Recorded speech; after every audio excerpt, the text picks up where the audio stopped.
We've put primer and paint on the costume. Now to create some realism, we're going to apply some aging techniques. A quick and dirty way of doing this is to create a very watered down acrylic paint.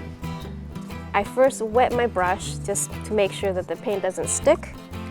And with a ratio that's around 1 part water and 2 parts acrylic paint, should do the trick. You can adjust the thickness to your liking and also whatever is appropriate for the material you're applying this to. We're working with 3D prints as well as EVA foam L200, so they absorb the paint differently. I would advise testing on scrap pieces to make sure that this works.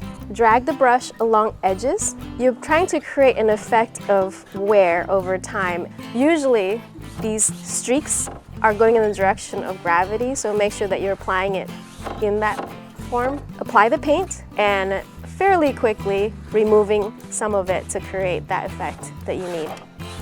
Another way is you could actually use, if you're wearing gloves, or you can use your bare hands if you like, is to actually smudge it in if you need a darker effect. Basically what you're trying to create is like grease stains over time and water stains and corrosion, anything that would normally happen to metal. And I often like to highlight, or rather low light, the areas that tend to be hidden away from the light. That gives you an effect of depth and also brings out the details of the peaks and valleys.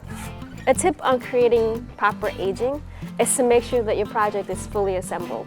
This allows you to see and compare the different aspects of your part and making sure that the concentration of paint is consistent. It also gives you a good sense of where gravity would be applied. For areas that you have crevices or dips, it might help to keep the paint there longer before you remove any of the paint. This will give it a little bit of resistance as you wipe it away.